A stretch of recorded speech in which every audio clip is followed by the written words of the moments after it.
Senhoras e senhores, bom dia. Damos início à cerimônia de abertura do segundo encontro dos programas de pós-graduação da Faculdade de Ciências Aplicadas da Unicamp. Para compor a mesa diretiva, convidamos professor Dr. Marcelo Nobel, reitor da Universidade Estadual de Campinas.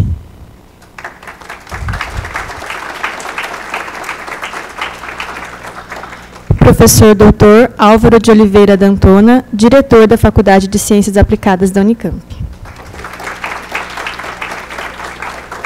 Professor Dr. Márcio Alberto Torsoni, diretor associado da Faculdade de Ciências Aplicadas da Unicamp. Professor Dr. Leonardo Tomazelli Duarte, coordenador de pós-graduação da Faculdade de Ciências Aplicadas da Unicamp. Alana Veras, representante discente da comissão organizadora do evento.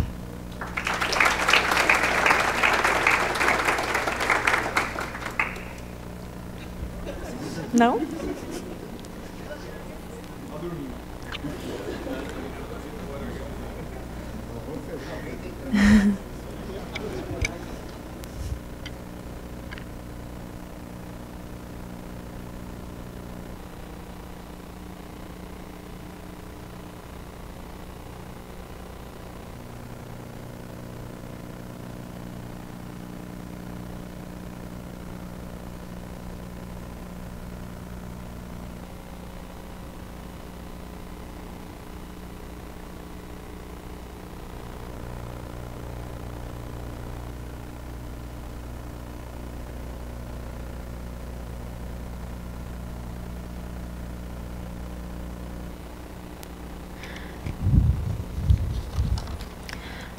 Com a palavra, o coordenador de pós-graduação da FCA, professor Dr. Leonardo Tomazelli Duarte.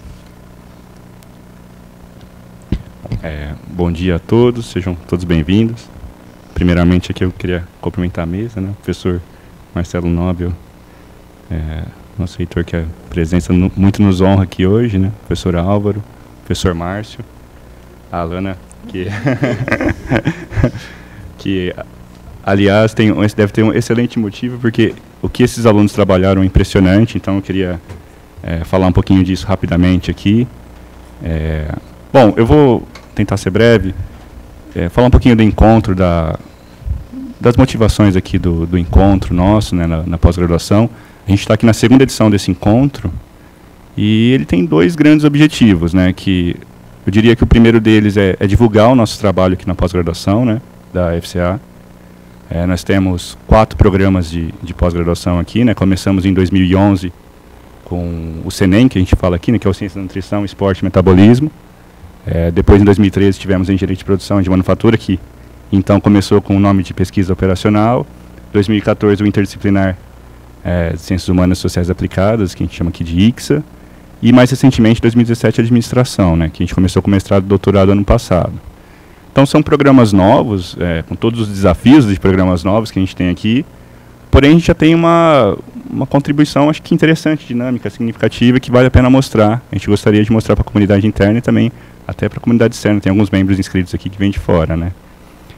Só para dar alguns exemplos, nós temos quase 200 dissertações e teses defendidas, né? Claro, muito mais dissertações, se não me engano, eram em torno de um pouco menos de 180 dissertações de mestrado, um pouco menos de 20 teses de doutorado, né, que é um número que eu acho que é bem expressivo. Temos atualmente algo em torno de 200 alunos regulares nos programas, que também é um número interessante, né.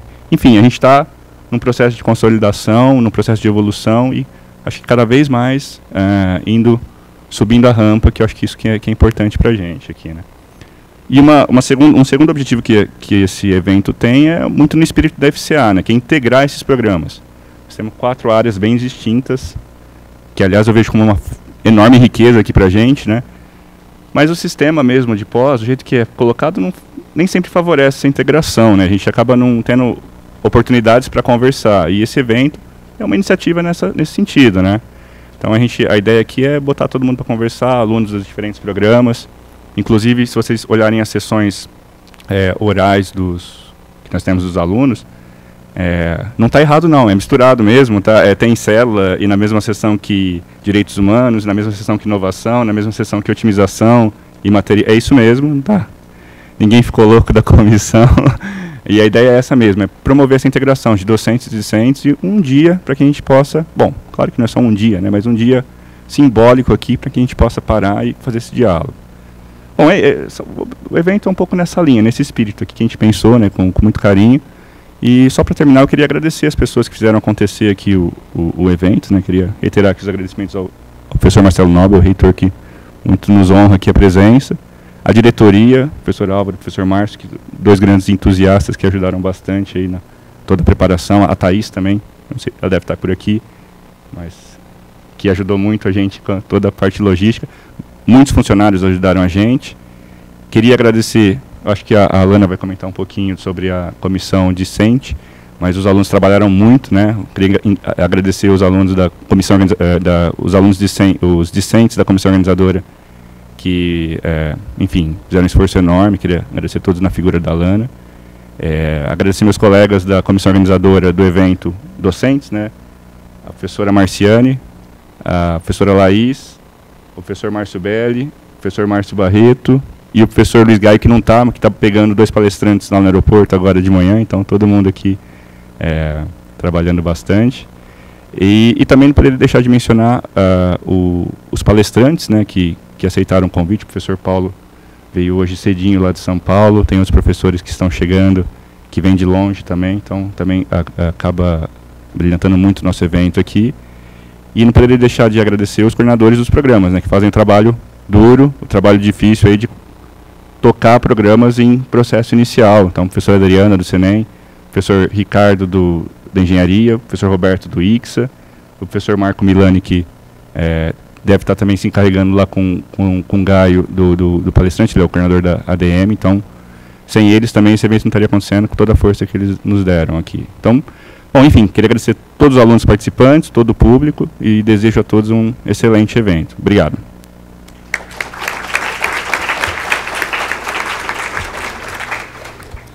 Com a palavra, representante discente da comissão organizadora do evento, Alana Veras. Bom dia. Eu queria cumprimentar todos os membros da mesa, em nome do professor reitor Marcelo Nobel. Inicialmente, eu queria agradecer a toda a comissão organizadora, tanto aos discentes, Alessandro, Isabela, Luan, Matheus, Diego, Cris, Joverlane, Luiz, Laís, Vitor, e se eu esqueci alguém, me desculpa, que eu estou um pouco nervosa. E também queria agradecer aos professores, aos docentes também da comissão, professor Leonardo, professora Marciane, professor Luiz Gaio, professora Laís, professor Márcio Belli, professor Márcio Barreto, por toda a dedicação, pelo cuidado e pelo carinho ao elaborar esse evento, e também agradecer o apoio da diretoria da FCA e aos docentes da casa. No mais, eu queria agradecer também a todos os inscritos e convidá-los para prestigiar, para aproveitar esse evento ao máximo, aproveitar nossas 2 palestras orais, pela manhã com tema sobre reflexões sobre o ofício de fazer ciência, à tarde com o tema de saúde mental na pós-graduação, em pleno Setembro Amarelo, e também aproveitar para prestigiar as sessões temáticas, né, as palestras específicas de cada programa, e também as sessões de apresentações orais dos discentes, e também as sessões de posters, né? Com a finalidade de que a gente possa descobrir, possa conhecer o que cada área está pesquisando aqui na FCA, fazer novas amizades, trocar e compartilhar ideias, e quem sabe daí surjam novas colaborações. E também eu queria convidar vocês para prestigiar a sessão de premiação, que vai contemplar todos os melhores trabalhos nas modalidades oral e pôster, e também os melhores vídeos do concurso de 180 segundos. Por fim, eu queria ressaltar a importância da gente ter um evento científico multidisciplinar, principalmente na atual conjuntura política do nosso país, onde a gente está tendo muitos cortes financeiros na área da educação e da pesquisa, e desejo que a gente use momentos como esse para nos unirmos em prol da ciência. Afinal, a sociedade brasileira precisa saber que no Brasil também se faz pesquisa de qualidade e que ela é essencial para o desenvolvimento da nação. Por fim, eu queria agradecer mais uma vez a todo mundo que está aqui presente e desejo a todos um excelente evento.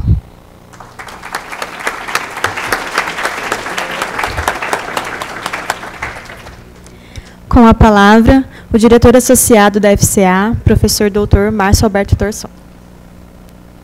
Eu não sabia que eu ia falar. Bom dia. Bom dia a todos. Bom dia ao Marcelo. Cumprimento o Marcelo em nome da mesa. Bom, eu fico muito feliz de que cada vez mais esse evento está se fortalecendo, né? Isso começou muito tempo atrás e é uma coisa que a FCA sempre quis que acontecesse e que envolvesse todos os programas de pós-graduação. E é nítida a diferença do evento passado para esse, quer dizer, isso é um bom sinal, né? A gente está crescendo. E vou parabenizar a Lana, em nome de todos os alunos, ao professor Leonardo, em nome de todos os membros da Comissão Organizadora dos Docentes, e que vocês tenham um bom evento e possam aproveitar bastante esse momento junto aqui de confraternização e integração do que a gente faz dentro da universidade. Tá bom? Obrigado.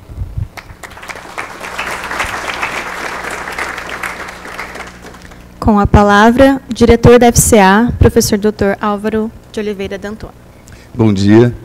Bom dia, Marcela. Muito obrigado pela presença, colegas. Alana, muito obrigado. Não sei se todos sabem, né, mas se deram conta, a FCA vai completar 10 anos de atividades ano que vem, né? E esse evento aqui, ele ajuda muito a contar a história da FCA. E eu queria resgatar 3 aspectos, digamos, dessa história, mas antes eu preciso fazer uma propaganda, peço licença. Em novembro nós plantaríamos 300 árvores aqui, começando as comemorações, precisamos de 300 pares de braços, voluntários serão bem-vindos. E em março, provavelmente na segunda semana, nós teremos uma sessão solene das quartas interdisciplinares, né? Queremos a presença de todos os ex-diretores e, quem sabe, da reitoria. Você, Marcelo, segunda semana de março, tá bom? Feita a propaganda, voltando para os 3 aspectos da história. Acho que o primeiro deles, talvez em parte explicada pelo fato de terem 3 coordenadores de pós-graduação aqui da FCA, né, ao longo dessa história. Esse evento, ele simboliza na sua organização todo um esforço de planejamento que foi feito lá, que remete a 2010, praticamente, né? De que coletivamente nós definimos nas nossas sessões, que naquela época de planejamento eram 2 vezes por ano, coisa incrível, hoje fazemos uma vez, né? Decidimos que nós teríamos 4 programas, ou eventualmente 5, né? E eles estão aqui. Essa é a primeira grande evidência dessa nossa trajetória que o Léo chegou a mencionar, que é de sucesso, né? Em tão pouco tempo, 4 programas. O segundo aspecto que eu acho que é bastante importante, porque também remete a decisões coletivas, que não estão resolvidas essas, tá? É onde se dá a interdisciplinaridade. Ela se dá no interior de um curso, ela se dá na conversa entre as pessoas, ela se dá em que nível, em que escalas ela se dá. E isso foi, de certo modo, determinante na escolha dos programas que existiriam, não é? Mas também determinante em várias das nossas missões, intenções, sei lá quais são os outros termos, né, que nós podemos aplicar, que é da integração entre ensino, pesquisa e extensão, integração entre as áreas. Então, esse evento já é um sucesso, porque a Alana já mencionou a principal colaboração que houve aqui. Ela listou uma série de estudantes e de docentes, independente das suas áreas, ela não precisou mencionar essas áreas. Isso é um sinal dessa integração. Então, parabéns, acho que já é uma primeira evidência que vai ser um sucesso, que está sendo. E, por fim, também relacionado a isso, e acho que um valor importante da FCA, é o engajamento estudantil, digamos assim, né? Esse engajamento ele é muito importante na graduação, seja pelo número de organizações que a gente tem, pelas ações dessas organizações, que são mais importantes do que o próprio número, né, de organizações, mas que fica muito claro que já aparece na pós-graduação, né? Para os alunos que estão aqui, vocês devem já ter ouvido seu orientador falar em algum momento, é importante estar aqui, é importante participar, né?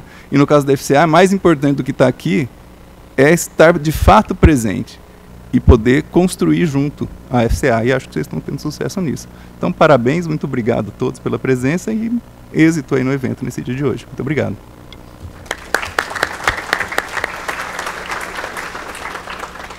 Com a palavra, o reitor da Unicamp, professor Dr. Marcelo Nobel. Bom dia, também uma alegria estar aqui no dia de hoje, nesse evento. Eu queria cumprimentar todos da mesa, todos os presentes, e agradecer pela presença e pelo convite também. Eu, na verdade, estou faltei na minha aula. Eu estou dando aula de pós-graduação também, mas justifica, né, hoje, para os meus outros alunos. Eu estou com uma turma meio pequena, então dá para adaptar. Tenho só 5 alunos e então está conseguindo adaptar e eu justifiquei hoje que eu viria aqui nesse evento e, portanto, agradeço a presença de todos vocês. Eu queria comentar 2 ou 3 coisinhas que eu acho que são importantes. Primeiro, eu estou impressionado, né, de ver cada vez mais gente aqui na pós-graduação.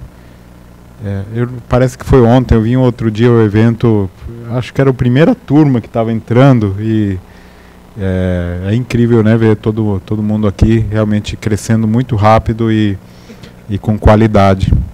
E é realmente, então, em nome da Unicamp, parabenizar aí a todos vocês pelo trabalho, pela dedicação, aos orientadores, aos coordenadores e, naturalmente, a quem realmente faz o trabalho, que são os estudantes, né? Tanto da organização quanto do dia a dia. Nós temos aqui diversos desafios, todos sabem, né? Na FCA, aqui em particular, o principal desafio hoje é a questão de infraestrutura. A infraestrutura que precisa ser melhorada, precisa ser cada vez mais ampliada. E temos um pequeno problema que não é tão pequeno, que é recursos, né? E além do que, o que foi feito, e todos vocês, cada vez que eu venho aqui não me conformo, né? Que tem apenas 10 anos, o prédio parece que está caindo aos pedaços, né? A pintura que foi usada, eu não sei o que fizeram aqui, parece que tem 50 anos, né? E na verdade é algo tão novo. Então precisaríamos fazer um grande esforço aqui de manutenção, e não só manutenção, de construção de tantas coisas que a gente precisa fazer. Porém a situação ainda é bem delicada, não é sempre bom dizer isso para não parecer que a gente aqui vem e ignora todas essas questões, né? A gente tem plena consciência e gostaríamos de fazer mais. Porém, a situação financeira hoje impede, não permite. Mas estamos trabalhando, temos ideias, estamos aqui, digamos assim, nos bastidores, tentando de tudo para viabilizar vários projetos. A segunda questão é que nós temos aqui, e é um fato relevante, que a FCA mantém essa luta pela interdisciplinaridade. Porque a gente precisa cada vez mais mostrar que é fundamental trabalhar em conjunto, trabalhar com diferentes visões sobre os problemas que são os problemas da ciência. Recentemente a gente teve, eu não sei se todos sabem aqui, a gente mandou um projeto, a CAPES fez uma chamada aí para um projeto de internacionalização da pós-graduação no país. Tinha a previsão de 300 milhões de reais, com o projeto CAPES Print. E iam financiar até 40 projetos e tal de diferentes universidades. A Unicamp optou de fazer um projeto um pouco mais amplo. E fizemos um trabalho imenso na Pró-Reitoria de Pós-Graduação, de juntar as áreas, de tentar fazer vários tópicos, etc. E pela primeira vez a gente conseguiu discutir aí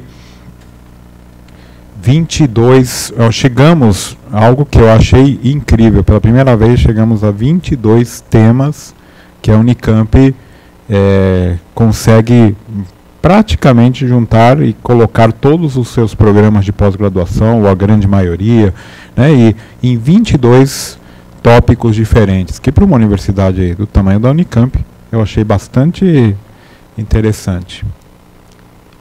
E recebemos com surpresa que não fomos contemplados no projeto, não apareceu o nosso nome lá, pelo menos no primeiro momento.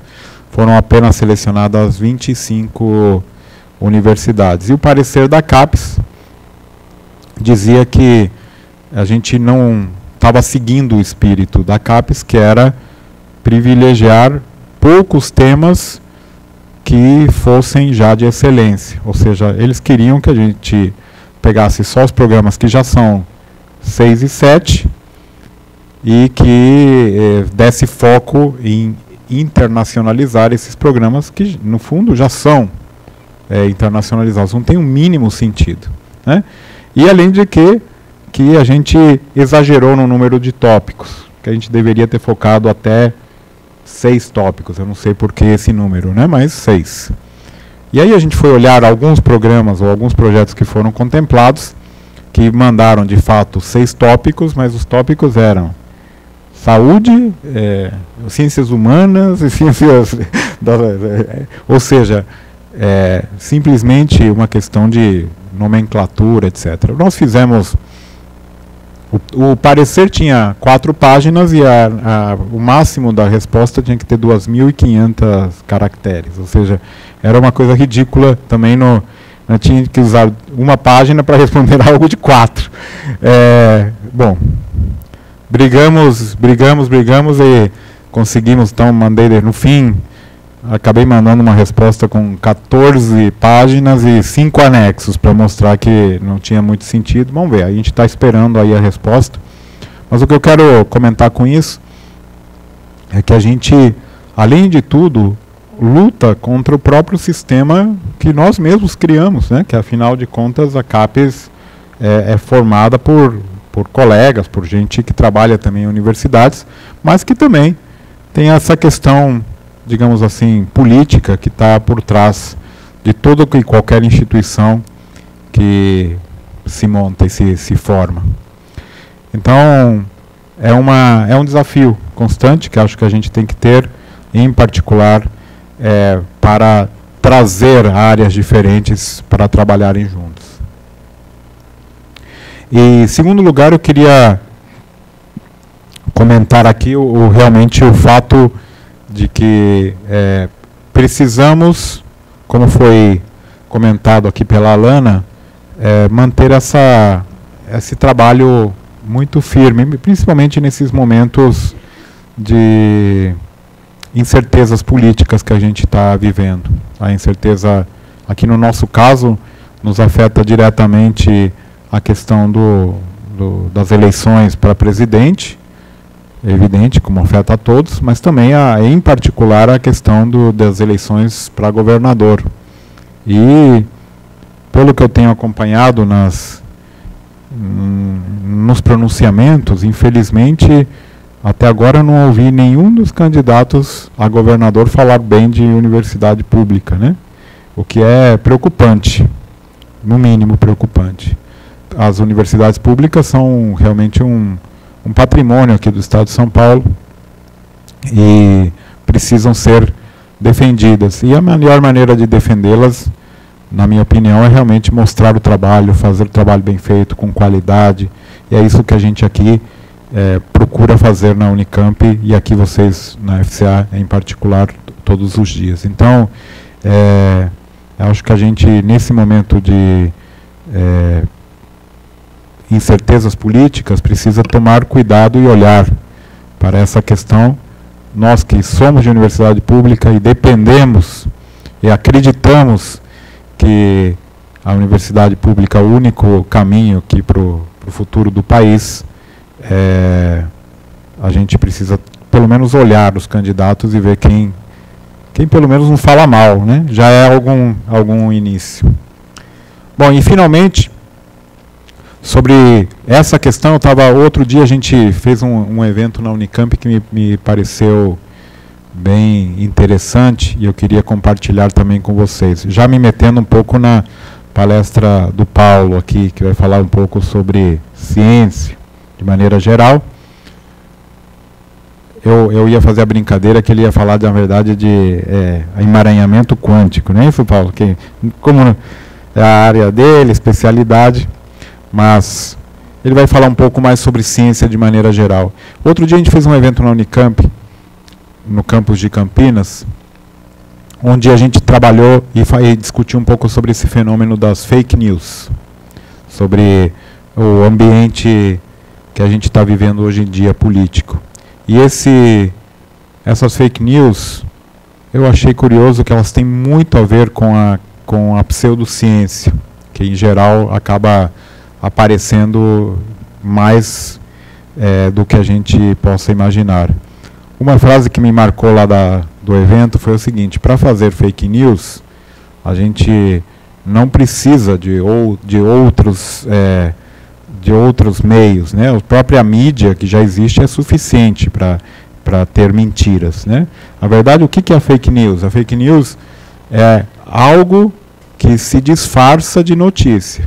É uma notícia falsa, mas ela é falsa a ponto de parecer uma notícia. Assim como a pseudociência, ela é algo que não é ciência e que parece ser ciência, né? Ela busca elementos, nomenclatura, busca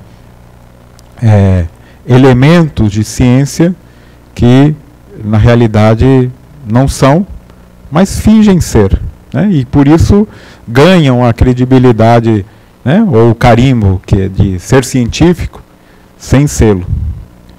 E é exatamente o que acontece no caso das fake news aí que aparecem todos os dias agora nas campanhas eleitorais e em particular aqui no nosso dia a dia também como cientistas, e do qual a gente tem que tomar não só cuidado, mas também tem que participar ativamente nessa discussão, da maneira com que elas são colocadas, com que elas são ditas, e eventualmente até participar no dia a dia da discussão, escrevendo artigos em jornais, fazendo blogs, fazendo divulgação, escrevendo livros, ou seja, um pouco mais de participação ativa das pessoas no dia a dia da sociedade. É isso que aqui nós estamos, eu busco fazer. Sei que o Paulo recentemente também está escrevendo blog, o Peter, tem vários aqui se lançando para essa empreitada, que ela é fundamental, porque não basta só fazer a ciência, ficar no seu grupo de pesquisa fechado, publicando seus papers e tal, quando dá certo, sem depois que a gente consiga alcançar a sociedade de uma maneira geral. Por quê? Porque as consequências podem ser simplesmente inesperadas. Não sabemos o que acontecerá daqui para frente. Desculpem o meu pessimismo aqui, mas o momento político nosso do país não está para outros humores, né? Então, pessoal, queria agradecer o convite, desejar a todos um ótimo evento, para todos os estudantes que estão aqui, um excelente trabalho durante esse período de dissertação, de tese, que é realmente um período muito especial da vida de cada um.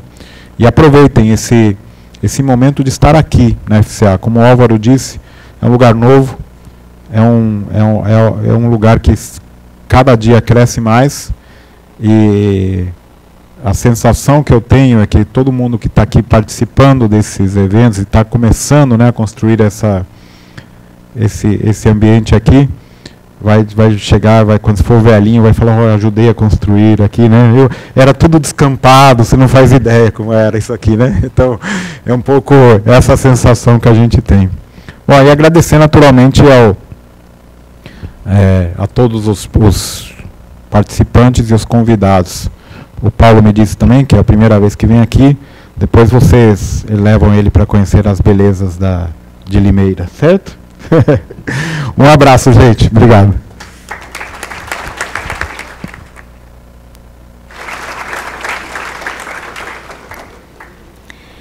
Agradecemos a presença dos componentes da mesa diretiva e os convidamos a ocupar o lugar no auditório para assistirem à continuidade da programação. Agradecemos ainda a presença de todos os docentes, discentes, funcionários e demais convidados presentes. Em nome da comissão organizadora, convidamos a todos os presentes para prestigiar, logo após a apresentação oral dos trabalhos, a apresentação cultural da aluna Marlene, estudante de nutrição da FCA. Agora, teremos a palestra Reflexões sobre o ofício de fazer ciência, e para convidar o palestrante e apresentar o mini currículo, com a palavra o professor Peter Schuss.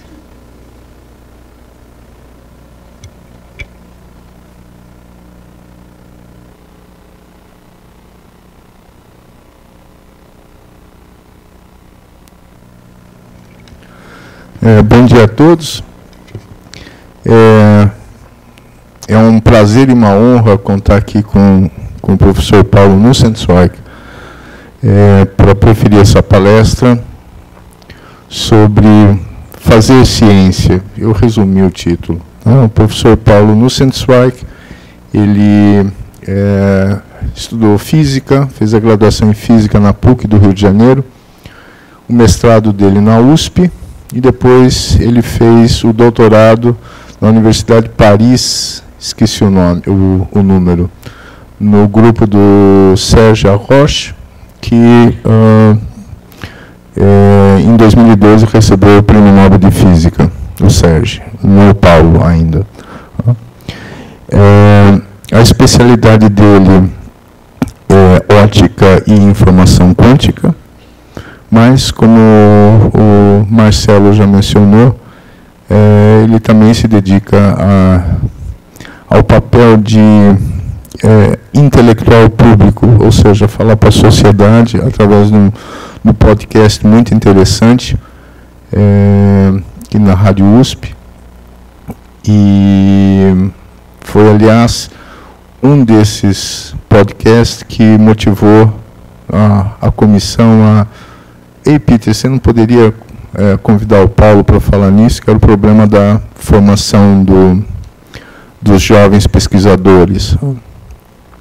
E o convite foi feito, aceito, para falar nessa linha, mas nesse meio tempo, entre a aceitação do convite e o dia de hoje, apareceu um trabalho do Paulo, né, e seus colaboradores, que é bastante interessante, além de interessante, muito importante na informação quântica. Você vai falar um pouco sobre o trabalho, Paulo? Não vai falar sobre o trabalho. Muito bem.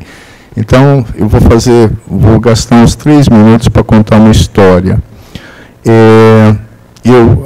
Eu não sei porquê, ou melhor, eu sei porquê. A física, ela tem uma fama de ser uma ordem unida, de que tudo funciona, não há brigas, porque uma vez medido um fenômeno, isto é um fato, e fatos não se discutem, não há polêmicas, etc. Então, é tudo mentira. Né?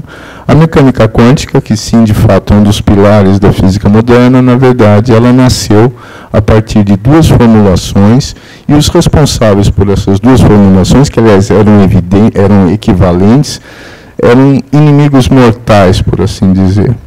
E das pessoas, né, alguns físicos realmente não gostavam da mecânica quântica, pessoas sem importância na história da física, como, por exemplo, Albert Einstein. E com as 2 formulações já aceitas as equivalências entre elas, mas os defensores das 2 nunca voltaram a ter uma relação, digamos assim, cordial,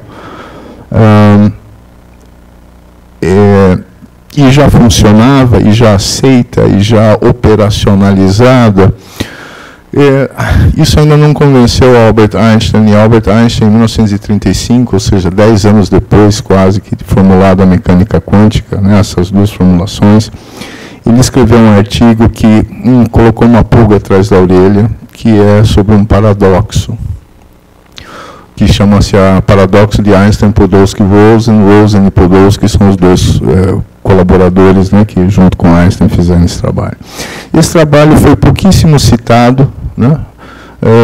Na verdade, quando foi escrito, foi citado apenas por 3 pessoas, em 3 artigos. Um deles é Schrödinger, que é um dos formuladores da mecânica quântica, e o outro Bohr, que é defensor da outra formulação, e o terceiro, eu não lembro, quisera eu trocar todas as citações que eu tenho por 3 citações dessa magnitude.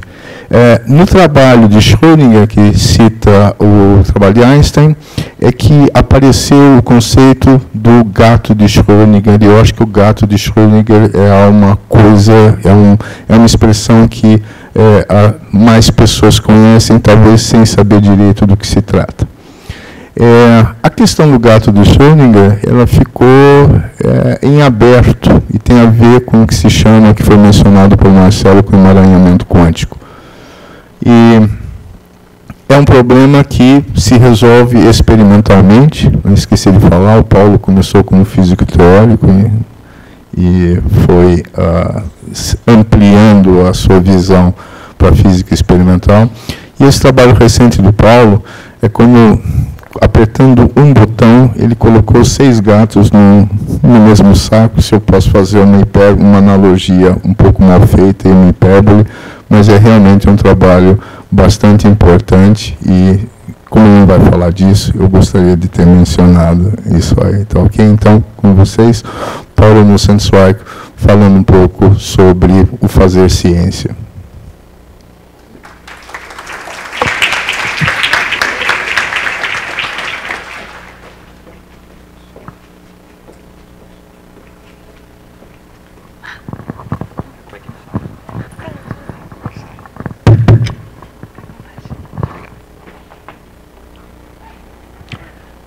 Bom dia. Agradeço o convite para estar aqui. De certa maneira, são coisas que eu estou trazendo para cima de mim mesmo.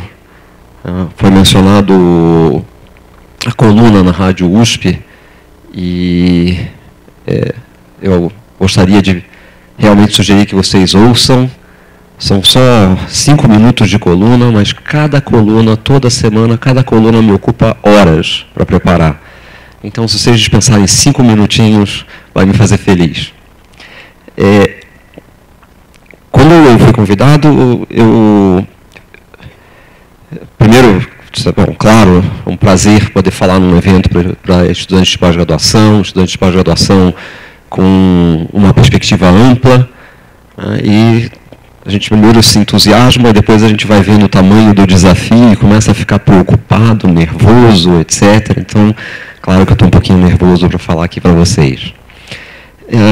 Eu só consegui definir o título dessa palestra ontem ou anteontem, e o título é Guarda-chuva, para ver se cabe tudo, para poder falar um pouco para vocês sobre algo que o professor Marcelo já falou, esse momento que a gente vive no país e no mundo, em relação aos ataques que a ciência vem sofrendo, a disseminação de pseudociências, como o Marcelo falou, as fake news. Então, eu acho que é apropriado a gente discutir isso, é apropriado discutir isso com pessoas jovens que estão entrando nessa carreira, que estão se preparando para esse futuro e que, de certa maneira, se preparam para fazer o papel de porta-bandeira, para disseminar e preservar essa cultura que a gente cria, que a gente dissemina, que a gente valoriza ao longo de muitos séculos. Então, é importante que vocês se sintam portadores dessas tradições. Bom, então, talvez eu queria só fazer um comentário, né? O Marcelo acabou de falar das fake news e das pseudociências. Essa não é uma preocupação simplesmente atual. Uma das colunas na Rádio USP, numa das colunas eu comentei uma palestra de um físico, Richard Feynman, sobre quem eu vou falar de novo mais para frente, e ele deu uma palestra justamente numa formatura de estudantes de graduação do Caltech, Instituto de Tecnologia da Califórnia, onde ele era professor, que depois foi reproduzida num livro de memórias dele, e ele cunhou uma expressão chamada Cargo Cult Science. A ideia dessa expressão é baseada numa história de uma ilha no Oceano Atlântico, em que, durante a guerra foi utilizada como base de operações. Então tinha o tempo inteiro aviões pousando, trazendo mantimentos, etc., levantando voo e tal. Acabou a guerra, os aviões se foram. E os nativos da ilha queriam que os aviões continuassem vindo, trazendo os mantimentos, etc. Então o que eles faziam? Eles colocavam tochas iluminando o que seria a pista de pouso. Tinha um nativo com 2 blocos de madeira nos ouvidos, como se fosse o controlador de voo e os fones de ouvido, e eles faziam tudo certo, todo o ritual, mas os aviões não pousavam. Então dizem que era o culto à carga. Ciência não é simplesmente repetir protocolos e fazer exatamente aquele procedimento para ter a aparência do que se faz. Não, ciência envolve reflexão, envolve estabelecer problemas e tentar resolver esses problemas. E é sobre isso, no fundo, que eu quero falar com vocês hoje. Então, vamos lá. Eu quero falar sobre... Bom, e também, na verdade, eu vou dizer que falar sobre um tema como esse, vocês podem ter certeza, eu vou tergiversar, eu vou mudar de assunto, eu vou falar de várias coisas. Então, não é muito organizado, é um pouco aleatório. Por isso que eu coloquei que são reflexões aleatórias.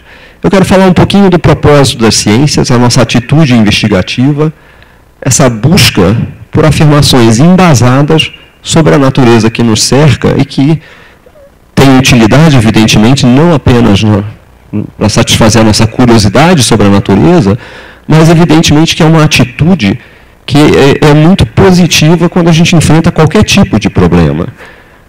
Tentar entender o problema e encontrar soluções que a gente possa justificar, a gente possa explicar por que a gente está adotando certas atitudes. Eu quero falar um pouco de fronteiras da ciência com a cultura, como que as ideias que ocorrem na ciência podem ser inspiradoras, a importância da forma de disseminação dessas ideias e a longevidade do conhecimento, que muitas vezes está associado justamente à forma como as ideias são disseminadas. Eu vou falar um pouquinho sobre questões atuais, sobre o financiamento da ciência, um pouquinho sobre as razões para se fazer pós-graduação. Eu, atualmente, estou coordenador de pós-graduação no Instituto de Física da USP, então eu tenho uma conexão bastante grande com o que vocês enfrentam no dia a dia de vocês e toda a rotina da pós-graduação, que não é simples. E colocar alguns disclaimers. Primeiro, está falando para vocês um físico.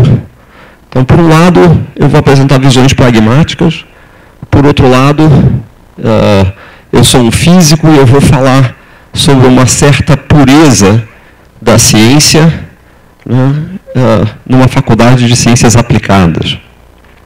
Então, eu vou pedir para vocês uma certa indulgência em relação a isso. E também mencionar um pouquinho as relações das ciências com a sociedade e os diálogos que são necessários.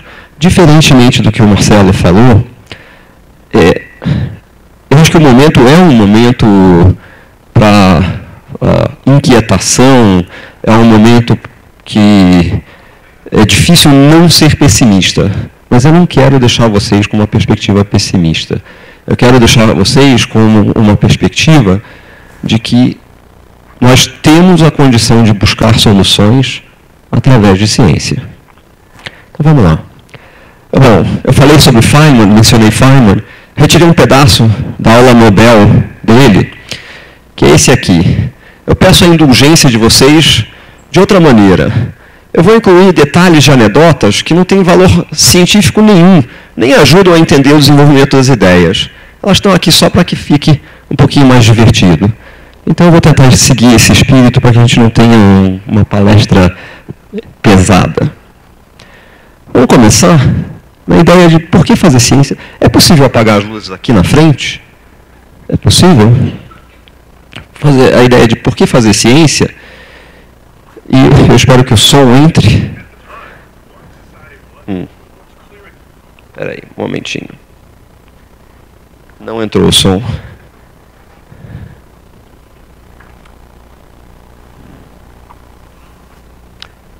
Alguém pode dar uma olhadinha para ver se o som entra? que eu tenho alguns vídeos.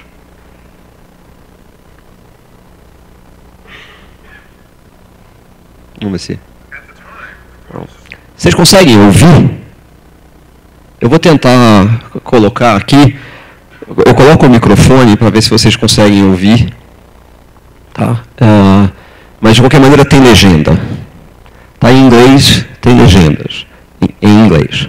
Então vamos lá. At the time, the Royal Society of London was the world's clearinghouse of scientific discovery.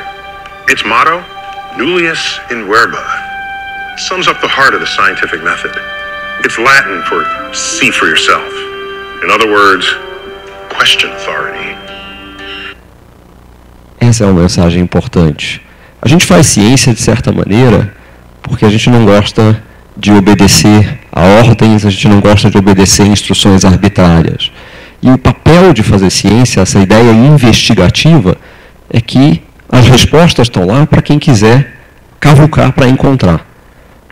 Então eu gosto muito dessa citação, esse é um trecho do seriado Cosmos, em que a gente vê que todo cientista, no fundo, é um inconformado, um inconformista, não aceita que lhe imponham as coisas sem razão, sem justificativa.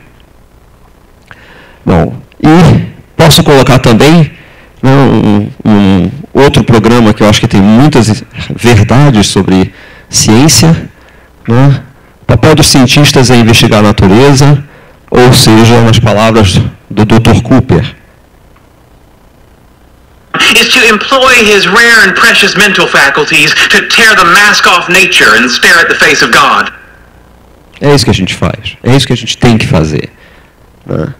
Esse é o nosso papel. O resto são corolários. Eu, como disse, sou um físico e uma das sociedades internacionais de física teve a preocupação de estabelecer num documento de 1999 a importância da física para a sociedade e que, se vocês lerem, vocês vão poder reconhecer que essa importância não é só da física, tem vários pontos aqui em que essa importância transcende a física. A gente poderia dizer a importância da ciência. Uma das importâncias maiores é que simplesmente é uma aventura intelectual extremamente excitante, que inspira jovens e expande as fronteiras do nosso conhecimento sobre a natureza. No fundo, a gente poderia parar aí. Né? Isso já é suficiente para dizer que fazer ciência é importantíssimo para a sociedade.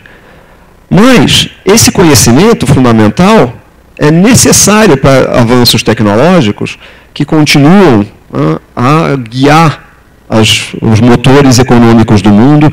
E aqui eu me safo um pouquinho, né, de falar, estou falando numa faculdade de ciências aplicadas. De fato, tem muito a se fazer com isso. Então, tem toda uma série de coisas, treinamento de pessoal, formação de pessoal. Evidentemente que a gente desenvolve conhecimento, a gente precisa transmitir esse conhecimento, e a atividade de desenvolver conhecimento é extremamente importante na formação das pessoas, na educação das pessoas. Para você não apenas acompanhar o que se faz em desenvolvimento de conhecimento, mas para você solidificar a sua própria formação, é muito importante desenvolver a sua capacidade de adquirir conhecimento. E essa capacidade de adquirir conhecimento vem na prática, vem do processo, né, de buscar conhecimento que ainda é inédito, ou seja, realizar pesquisa. Bom, a atitude adequada também está um pouco associada à questão inicial. A atitude adequada é essa aqui. Let's work the problem, people. Let's not make things worse by guessing. Isso é uma cena de um filme, Apollo 13, e eu acho que é espetacular também. Né? A gente tem condições de pegar os problemas e trabalhar nas soluções. Muitas vezes a gente piora as soluções se a gente fica tentando simplesmente adivinhar. Talvez o comentário em relação ao que o Marcelo falou, das nossas perspectivas com candidatos a presidente, candidatos a governador, é que nos programas falta a ênfase em ciência, falta a ênfase em educação, falta a ênfase na busca de caminhos para resolver os problemas. e não ficar tentando simplesmente adivinhar. Eu acho que uma palestra como essa, sempre é interessante mencionar uma personalidade que eu aprecio muito, cuja história eu aprecio muito, Galileu Galilei, nascido em 15 de fevereiro de 1564, faleceu em 8 de janeiro de 1642. Eu não vou ficar falando muito sobre a história de Galileu, mas eu gostaria de mencionar, talvez, algumas das razões pelas quais a gente preserva tão fortemente a memória de Galileu. Não apenas Galileu foi um cientista extraordinário, ele teve todo um drama nos enfrentamentos com a Igreja, e evidentemente que isso também teve um aspecto histórico extremamente importante, mas uma das razões pelas quais a gente preserva tanto a memória de Galileu é uma razão cultural. É uma razão cultural, é uma razão de disseminação. Galileu escrevia extremamente bem, ele escrevia sobre a ciência dele em italiano, ele não escrevia em latim, e ele buscava tornar a ciência dele extremamente acessível à população em geral. Eu cito, por exemplo, na questão dos embates dele com a Igreja, que Galileu era extremamente religioso. E ele se expressou assim quando ele fez a primeira das grandes descobertas, que foram as descobertas em 1610, quando ele apontou a luneta para o céu. Dizia ele: devo infinitos agradecimentos a Deus por sua generosidade em permitir que eu testemunhasse sozinho, pela primeira vez, maravilhas mantidas na obscuridade por todos os séculos precedentes. Tem sensação melhor do que essa na descoberta? A gente obter conhecimento que o resto inteiro da humanidade não tinha obtido ainda?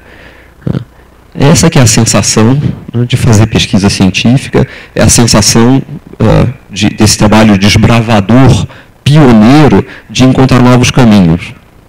E ele se referiu a isso porque, ao apontar a luneta dele para o céu, ele viu as luas de Júpiter, que eram absolutamente desconhecidas, né? E não é que a astronomia, que o estudo do cosmos tenha se iniciado com Galileu. Desde os gregos antigos se faziam estudos do céu e ninguém tinha percebido que um dos astros mais importantes, mais próximos de Júpiter, tinha 4 satélites naturais. Tem inúmeras coisas que vieram daí. Talvez valha a pergunta: algum de vocês sabe quantas luas tem Júpiter? Alguém sabe? Alguém falou 12. Alguém sabe? Acho que até o ano passado eram conhecidos 64 luas de Júpiter. Aparentemente, esse ano foram descobertas mais uma dúzia.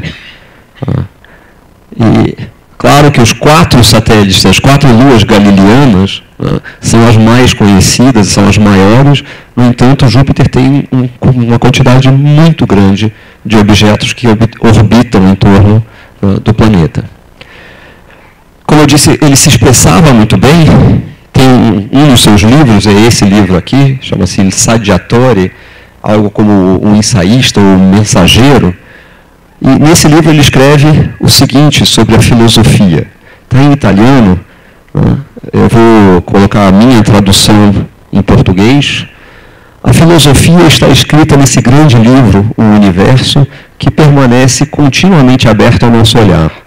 Mas o livro não pode ser lido sem que antes conheçamos a linguagem que está escrito. Ele está escrito na linguagem da matemática e os caracteres são triângulos, círculos e outras figuras geométricas, sem os quais é humanamente impossível entender uma única palavra. Sem esses, ficamos vagando, perdidos vagando num labirinto escuro. Poético, lindo. E, no meu entender, soma muito bem essa nossa atividade de fazer ciência e um dos aspectos que Galileu trouxe para a filosofia, que é o uso da linguagem matemática. É muito interessante comentar isso, porque isso, ao mesmo tempo em que exemplifica esse lado importante, humano, sensível de Galileu, ele também permite desmistificar a figura, que a gente tende a atribuir justamente a cientistas eminentes um caráter de autoridade. Lembrem-se, nullus in verba. Desconfiem de autoridade. Galileu, como outros cientistas, não era infalível. Então é muito interessante que essa citação específica estava nesse livro, Il Saggiatore, em que o propósito de Galileu era discutir com um religioso da época a natureza dos cometas. E o religioso dizia que os cometas eram objetos no espaço, né, longínquo, e que eles estavam muito além da atmosfera terrestre. E Galileu dizia que os cometas eram objetos, eram fenômenos atmosféricos. Então, o livro dele é um livro para defender um ponto de vista que a gente hoje sabe estava completamente errado. Ainda assim, nesse livro, quando ele está dizendo, se vocês olharem o começo aqui, Sarsi, la cosa não está così. Ele está dizendo, não é assim, a filosofia está escrita, etc. E Sarsi tinha razão na discussão. De novo, um pouco a relação entre ciência, cultura, arte. Isso aqui é uma imagem do interior da igreja de Santa Croce, em Florença. E não sei quantos de vocês já estiveram lá, se não estiveram, vale a pena. Aqui, nesse lado, está o túmulo de Michelangelo. Aqui está o túmulo de Michelangelo. Aqui está o túmulo de Galileu. Tem uma certa semelhança, né, nos dois. Se vocês olharem as imagens, vocês enxergam que tem uma semelhança de desenho. Não é à toa. O desenho do túmulo de Galileu foi inspirado pelo desenho do túmulo de Michelangelo. A história, eu não sei quantos de vocês conhecem a história sobre o túmulo de Galileu, é uma história que eu acho belíssima e que sempre me deixa emocionado. Esse túmulo foi resultado de uma luta muito intensa de um dos discípulos de Galileu, Vincenzo Viviani, um matemático que se tornou célebre, e que retrata toda uma questão da relação, por exemplo, entre mentores e discípulos, orientadores e seus orientados. Então, vocês podem se inspirar nessa devoção de Viviani a Galileu em relação aos orientadores de vocês. Então, acho que os orientadores estão sentados do lado de cá, depois vocês me agradecem. Viviani tinha uma admiração profunda por Galileu. Quando Galileu morreu, a controvérsia dele com a igreja fez com que a igreja não permitisse que ele fosse primeiro enterrado em terra sagrada, então não queriam que ele fosse enterrado na igreja, e uma vez que isso foi vencido, ele foi enterrado num canto da igreja, na verdade, atrás, num caminho próximo da sacristia. Eu tinha estado em Florença muito tempo atrás, estive 2 anos atrás em Florença de novo. Quando eu estive na segunda vez, foi quando eu tirei essas fotografias aqui, eu fui ver o lugar onde estava o primeiro túmulo de Galileu. Então, inicialmente ele foi enterrado num local que no fundo é fora do espaço principal da igreja, e não havia absolutamente nada para marcar o local. Depois foi permitido que colocassem um pequeno busto dele, com uma pequena inscrição naquele local, e somente 95 anos depois da morte dele é que foi dada autorização pela igreja para a construção desse túmulo, né, que foi projetado, etc., por Viviani. Detalhe, Viviani nunca viu esse túmulo. Ele morreu antes e, nas instruções, no pedido dele, ele solicitou que ele fosse enterrado juntamente com Galileu. Bom, eu não quero falar demais sobre isso, porque, como eu disse, essa é uma história que me emociona. Eu chamo a atenção que no túmulo de Michelangelo tem 3 musas que representam a pintura, a escultura e a arquitetura. A ideia era que no túmulo de Galileu houvesse também 3 musas, que representariam a geometria, a astronomia e a filosofia. Vocês olham para o túmulo e vocês veem que só tem 2. Por conta das controvérsias com a igreja, decidiram não representar a filosofia. A outra observação é que o túmulo é muito inspirado em Michelangelo, porque Viviane acreditava que devia existir uma espécie de conexão mística entre os dois. Galileu nasceu em 15 de fevereiro, Michelangelo morreu em 18 de fevereiro do mesmo ano. Então, Viviane achava que, de alguma maneira, né, uma parte da alma de Michelangelo tinha passado para Galileu no breve período em que eles coexistiram sobre a Terra. Daí o paralelo entre esses dois túmulos. Indo de novo no papel da cultura, na preservação das ideias, a conexão com a cultura e a forma de apresentar as ideias, eu vou falar de um trabalho que é da minha área de pesquisa, um resultado da minha área de pesquisa, que envolve o seguinte: a gente usa a luz de laser, como a luz desse laser aqui, para manipular átomos até individuais. Luz interage com os átomos e exerce forças sobre esses átomos, e a gente consegue, eventualmente, modificar o movimento dos átomos através dessas forças, e, em especial, a gente consegue reduzir as velocidades, a gente consegue resfriar uma amostra atômica. Isso teve um enorme impulso no começo dos anos 80, os primeiros trabalhos sugerindo a possibilidade de resfriar átomos usando luz de laser foram de meados da década de 70, na verdade, em 1975, tem dois trabalhos de dois pares de autores. De um lado, Hans Dehmelt e David Wineland, do outro lado, Arthur Shallow e Ted Hench, prevendo a possibilidade de resfriar átomos usando luz, criando uma espécie de força viscosa, daí o nome de melado óptico, que diminuía as velocidades desses átomos. Bom, eu não vou entrar nos detalhes disso aqui, mas a ideia é que essa força viscosa conduz a um limite de temperatura. Os átomos, por um lado, eles interagem com a luz, então eles são freados no movimento deles. Por outro lado, eles estão emitindo luz de maneira meio aleatória, então eles têm uma difusão por conta dessa emissão de luz. Isso dá uma temperatura limite, que é chamada temperatura de limite Doppler. Os primeiros experimentos que foram feitos para resfriar átomos em 3 dimensões foram feitos em 1985 por Steve Chu e colaboradores. Isso aqui é uma imagem do experimento deles com átomos de sódio. Então aqui vocês veem feixes de laser que se cruzam, são 3 pares de feixes contrapropagantes, portanto 6 feixes de laser, para empurrar os átomos para uma determinada região central.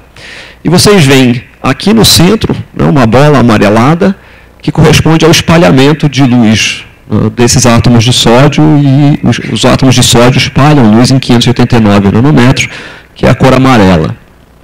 Bom, a medida da temperatura dessa amostra dava esse valor aqui, 240 microkelvin, significa 240 milionésimos de 1 grau Kelvin. Se vocês não têm familiaridade com a escala Kelvin, 0 Kelvin, que a gente diz que é o zero absoluto, não é possível ter uma temperatura abaixo de 0 Kelvin, corresponde a menos 273 graus Celsius. Então é bem frio. A temperatura medida foi essa daqui, na verdade tinha umas barras de erro para cima e para baixo, né? E isso já era um resultado bastante surpreendente. Sabem por quê? Porque esse resultado corresponde ao limite previsto pela teoria. Então, o primeiro experimento que foi realizado deu o melhor resultado que a teoria previa. Bom, outros experimentos foram feitos, em especial no grupo de Bill Phillips, na época no National Bureau of Standards, que atualmente é o NIST, nos Estados Unidos, e ele encontrou temperaturas, variando parâmetros experimentais, ele encontrou temperaturas da ordem de 40 microkelvin. 40 é menor do que 240. 240 era o limite previsto pela teoria. A temperatura medida era mais baixa do que a menor temperatura considerada possível pela teoria. Vocês reconhecem aí uma violação da mais fundamental lei da natureza, a lei de Murphy. Nunca você faz um experimento e o experimento dá um resultado melhor do que a melhor previsão que você tem. Bom, isso aqui são imagens, se vocês não conhecem a origem da história, Murphy era um engenheiro, isso aqui são imagens de testes que ele estava fazendo, de cápsulas, roupas para absorver impactos, etc. Não é à toa que ele dizia que se podia dar alguma coisa errado, daria. A teoria foi revista por Steve Chu e Claude Cointanodi, e juntamente com o Bill Phillips eles compartilharam o Prêmio Nobel de Física em 1997. Por que eu estou falando dessa história? Porque Chu e Cointanodi, o grupo do Steve Chu e o Cointanodi com um então estudante de doutorado dele, Jean Dalibard, eles apresentaram explicações teóricas para o mesmo fenômeno. E as explicações de ambos os grupos estão absolutamente corretas. No entanto, no trabalho de Cointanodi, eles apresentaram uma imagem física do processo. A imagem física do processo está desenhada aqui. Eu vou tentar só dar ideia para vocês do que está desenhado aqui. O que está desenhado aqui é que o processo, segundo a análise deles, podia ser descrito como um átomo, como se ele estivesse subindo uma colina. Então, ele está subindo a coluna, ele está cheio de energia, ele está subindo a coluna. Ao subir a colina, ele é retardado, né? Ele é desacelerado, a velocidade dele diminui. Quando ele chega no alto da coluna, ele sofre um processo de espalhamento de luz, então ele absorve luz, ele reemite luz, e ele cai de novo no poço, né? E tem que subir de novo a coluna. Com isso, ele vai continuamente perdendo energia, continuamente sendo resfriado. E eles fizeram essa análise e imediatamente reconheceram que isso tinha um paralelo com uma história da mitologia grega, né? Que é a história de Sísifo. Então, no trabalho deles, né, vocês conhecem a história de Sísifo. Sísifo, basicamente, foi infiel, enfim, ele cortejou, né, uma das amantes de Zeus, e para puni-lo por isso, Zeus condenou Sísifo por toda a eternidade carregar uma pedra para o alto de um morro. Cada vez que ele chegava no alto do morro, a pedra caía e ele tinha que, de novo, conduzir a pedra para o alto do morro. Ninguém lembra, a não ser historicamente, ninguém lembra do trabalho do grupo do Steve Chu. Todo mundo descreve esse efeito como um efeito Sísifo. Ou seja, a maneira como a gente comunica as ideias é extremamente importante na preservação dos nossos resultados. Bom, por que vocês fazem pós-graduação? Por que fazer pós-graduação? Eu trouxe algumas reflexões sobre isso, sobre essa atividade. Eu já falei num determinado evento, né, que muitas vezes o processo de fazer pós-graduação envolve pessoas mais experientes, né, que identificam certos problemas que parecem difíceis, que eventualmente essas pessoas mais experientes não sabem resolver, né. Elas pegam pessoas mais jovens e dizem, tenta fazer isso aqui.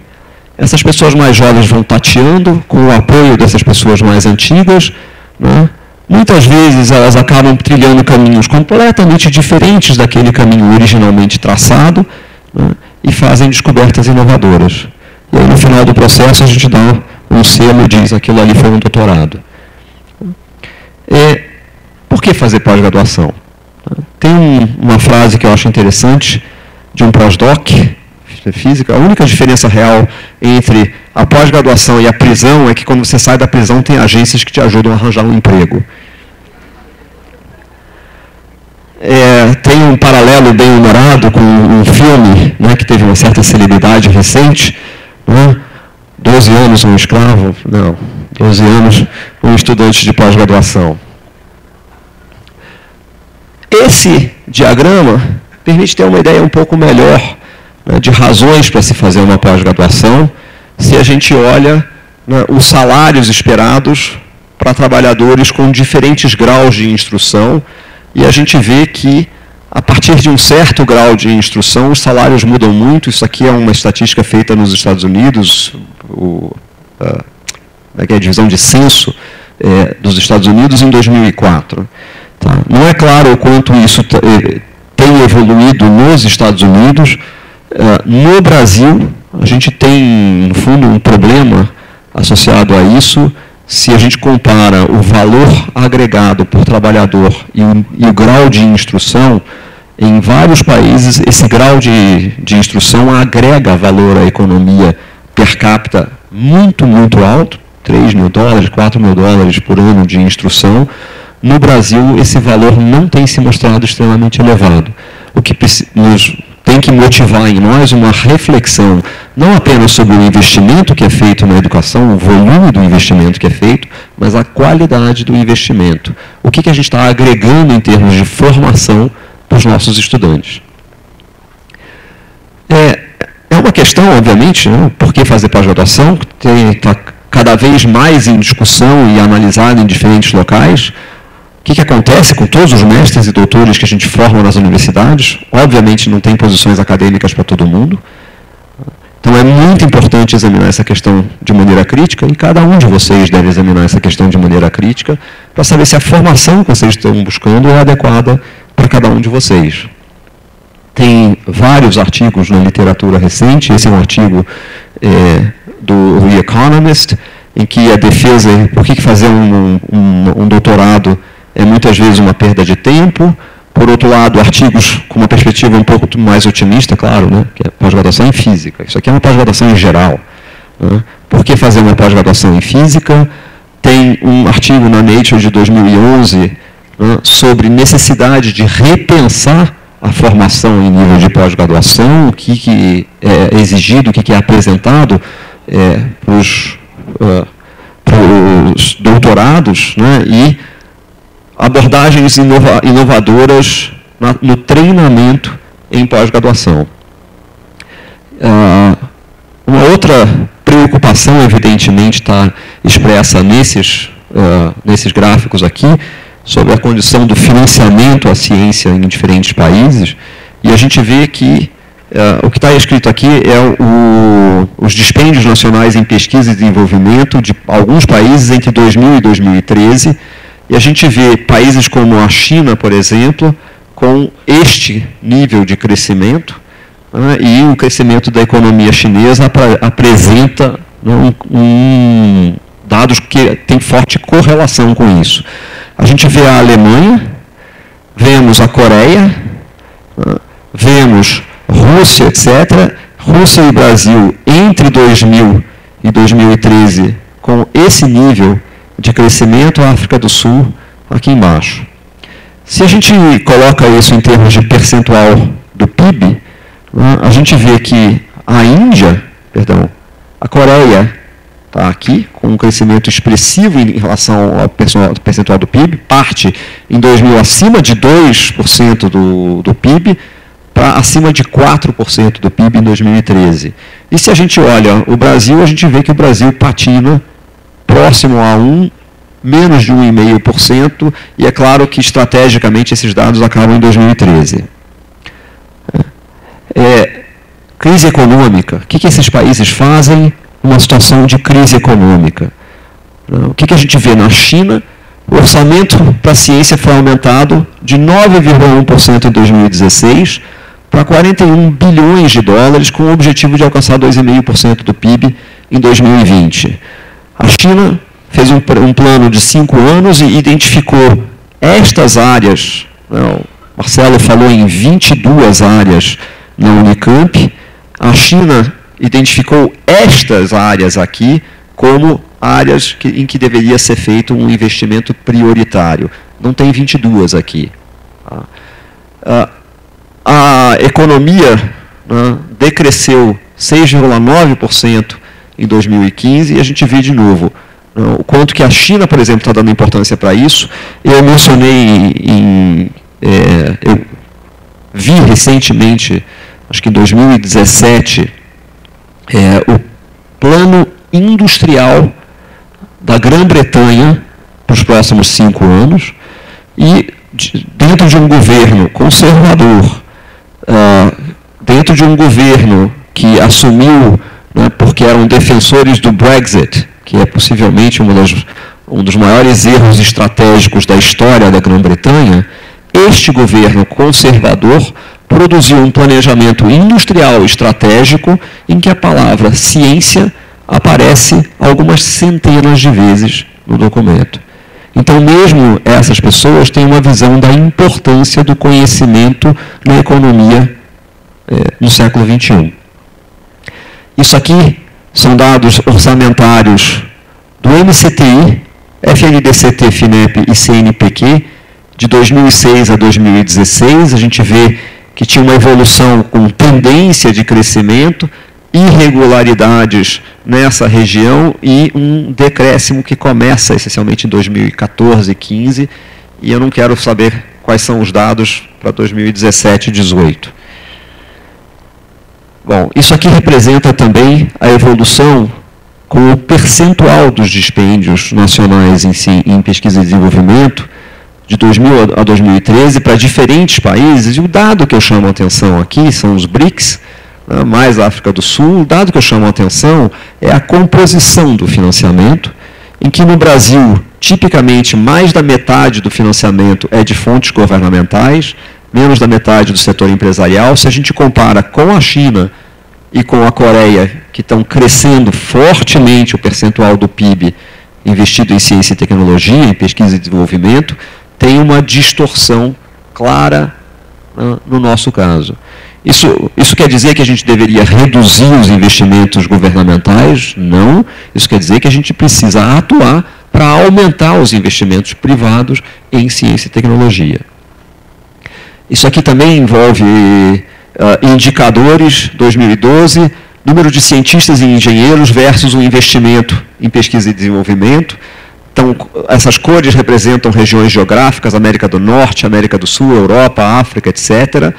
Então, América do Sul, essa é a cor, e o tamanho da bola representa qual é o peso daquele país naquela região. Então, claramente, na América do Sul, na América do Sul, o Brasil tem um peso muito grande, mas se a gente olha a nossa porcentagem em relação ao PIB e o número de engenheiros que a gente tem, é muito baixo. A gente precisa investir na formação de mais engenheiros, cientistas e engenheiros. Bom, recentemente vocês devem ter visto também que um dos desafios que a gente enfrenta na pós-graduação é a questão da avaliação da pós-graduação. Então, em Direto da Ciência, foi publicada uma entrevista com a professora Rita de Cássia Barradas Barata, e ela chama a atenção: doutores estão saindo mais como técnicos do que como pensadores. Isso é um problema da maneira como nós fazemos a formação, voltada a certos critérios de avaliação que não estão privilegiando a reflexão na atividade de pesquisa, na atividade de formação. E como eu acho que se tem uma mensagem que eu queria deixar com vocês, é que ciência se faz com reflexão. Sem reflexão não se faz ciência. Pode-se publicar paper, mas não se faz ciência. Recentemente, inclusive, teve alguém que compartilhou, aliás, a Nature publicou um comentário sobre cientistas que publicam um paper a cada 5 dias. Ou são coautores de um paper a cada 5 dias. Claramente, esses papers devem refletir uma enorme reflexão individual de cada um dos autores. Bom, também recentemente, em fevereiro desse ano, saiu um artigo na Nature de comentário: temos que treinar os estudantes de doutorado para serem pensadores e não apenas especialistas. E com essa chamada, o PhD, o nome do doutorado em inglês é doutorado em filosofia, é preciso colocar a filosofia de volta no doutorado em filosofia. E o cerne da questão aqui é realmente privilegiar a reflexão na formação. Essa pessoa, a Gundula Bosch, ela está por trás de um programa de pós-graduação que tem várias características inovadoras e que parece uma experiência extremamente interessante, que nós deveríamos considerar aspectos dessa experiência nos nossos programas de pós-graduação. Eu quero deixar uma perspectiva um pouco mais otimista. Então, no pouquinho de tempo que eu vou gastar ainda, eu queria chamar a atenção justamente para esse envolvimento da sociedade, esse envolvimento privado no financiamento da ciência, que é necessário e que eu enxergo sinais de que está crescendo por aqui. Então, chama a atenção, por exemplo, sobre a existência dessa aliança, Science Philanthropy Alliance, nos Estados Unidos, que congrega várias fundações, essas fundações aqui, todas privadas, que estão aqui. Tem, então, por exemplo, Howard Hughes Medical Institute, a Arthur P. Sloan Foundation, Kavli Foundation, etc. Eles se juntaram para criar essa Science Philanthropy Alliance e eles observam o seguinte: os Estados Unidos possuem o maior volume de iniciativas filantrópicas no mundo, embora ter uma contabilidade detalhada seja difícil.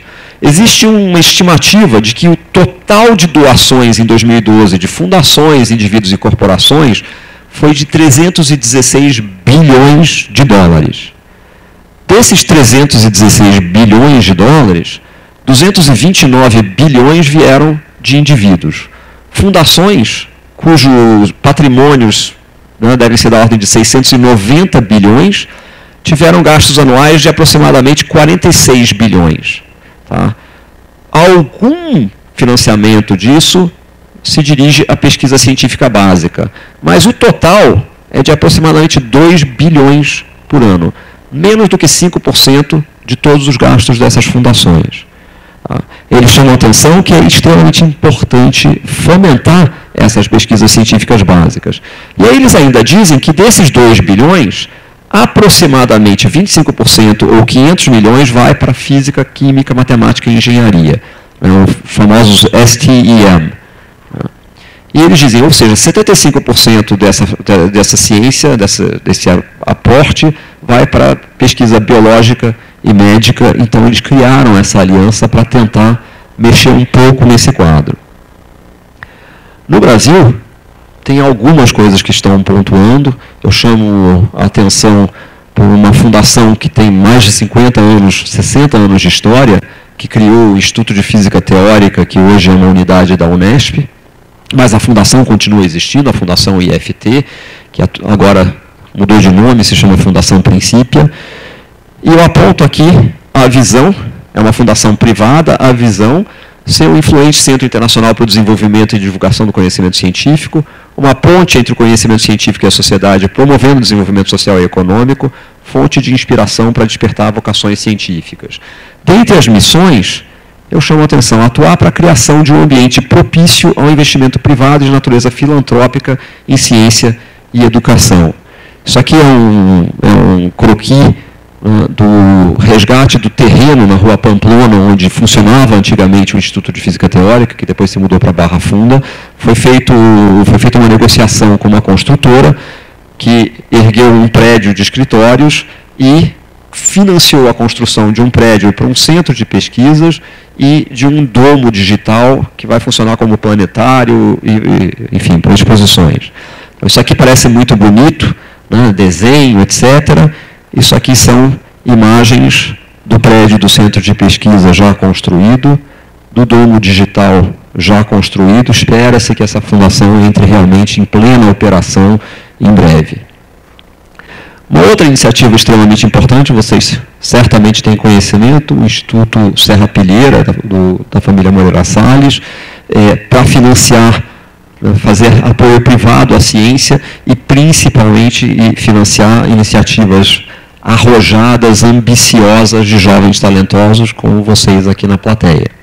Então isso dá uma perspectiva de que o Brasil está acordando para a necessidade desse envolvimento do setor privado com a pesquisa. Por que fazer pós-graduação? Porque o mundo está cheio de respostas simples, mas erradas. E a gente precisa seguir caminhos difíceis em busca de respostas que eventualmente são complexas para problemas complexos, mas que a gente pode sustentar, a gente pode dizer por que a gente está escolhendo esses caminhos, né, fundamentar as respostas. Por que fazer pós-graduação em física? Tem uma frase que eu adoro, do Feynman, né, e tá bom, eu peço perdão na Faculdade de Ciências Aplicadas, mas é isso aqui mesmo. Física é como sexo. Não tem a menor dúvida de que pode trazer resultados práticos, mas essa não é a razão pela qual a gente faz. Galileu e os seus contemporâneos foram precursores de uma forma de pensar.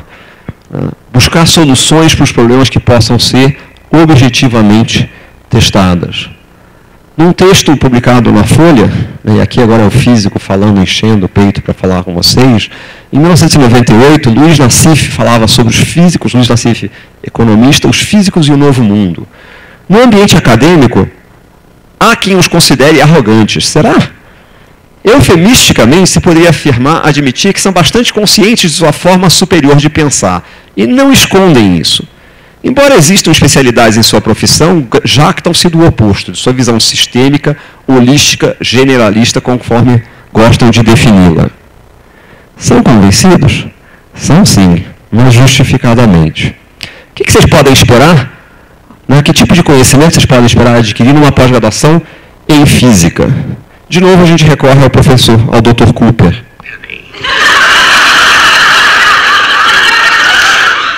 I'm a physicist. I have a working knowledge of the entire universe and everything it contains. Who's Radiohead?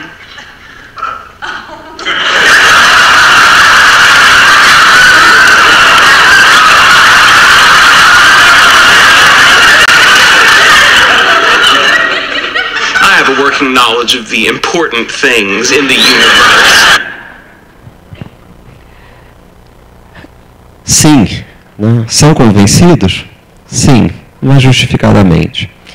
Eu trabalho numa área, como já foi dito aqui, física quântica, emaranhamento quântico, e eu não falei nada para vocês sobre a minha área, então eu me permito fazer uma pequena propaganda, dizer, tem uma farta literatura de razões pelas quais deve-se seguir uma carreira como físico quântico. Físicos quânticos criam novas crenças. Físicos quânticos criam mais abundância. Físicos quânticos conseguem criar os fundamentos para uma vida longa de abundância financeira, usando paradigmas quânticos. Físicos quânticos não sofrem.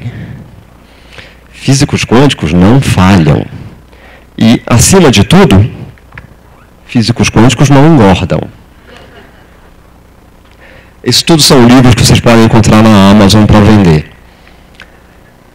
Talvez para concluir, enfim, chegar à minha conclusão, a gente precisa cada vez mais retomar certas leituras, como esse artigo de 1939 do Abraham Flexner, que foi o fundador, o primeiro dirigente do Instituto de Estudos Avançados em Princeton, por onde passaram, entre outros, somente Albert Einstein, que foi retomado num artigo de comentário na Nature Reviews Chemistry, em 2017, com o mesmo título. Pesquisa básica pode ou não levar a novas tecnologias. A melhor aposta nesse jogo de pôquer é dar às mentes mais brilhantes financiamento e liberdade para ter sonhos elevados. Eu acho que essa é uma mensagem importante para quem está fazendo uma pós-graduação. Sintam-se incentivados a sonhar, pensem alto, não pensem pequeno. Ciência demanda reflexão. E eu acho essa frase extremamente interessante, que é uma frase de Einstein, que criou o conceito de fóton, de quanta, de luz. Diz, esses 50 anos de meditação e reflexão profunda não me trouxeram nem um pouco mais próximo de responder à questão, afinal, o que são esses quanta de luz? Hoje em dia, todo mundo, every Tom, Dick and Harry, acham que eles sabem, mas eles estão enganados. Eu quero acabar mencionando um pouco motivações para a gente fazer ciência e a importância da ciência na sociedade. A pesquisa é uma escola onde aprendemos a importância do diálogo, da confrontação das ideias, do respeito pelo outro. Quando apresentamos um resultado, é necessário responder às objeções, reconhecer seus erros, se existem, refinar seus argumentos para obter a adesão dos outros, aceitar modificar seu ponto de vista se ele não é satisfatório. A atividade científica não é apenas portadora de esperanças para a compreensão do mundo que nos cerca, para a solução dos problemas de energia, saúde e meio ambiente aos quais somos confrontados. Ela traz também àqueles que a praticam um enriquecimento intelectual e moral. ela contribui para dissipar o obscurantismo e constitui, tenho convicção, uma muralha para nos proteger da intolerância e do fanatismo. Um discurso de Claude Cantanudi, quando recebeu a medalha de ouro do CNRS em 1996, ele recebeu o Prêmio Nobel de Física no ano seguinte. Muito obrigado pela atenção de vocês.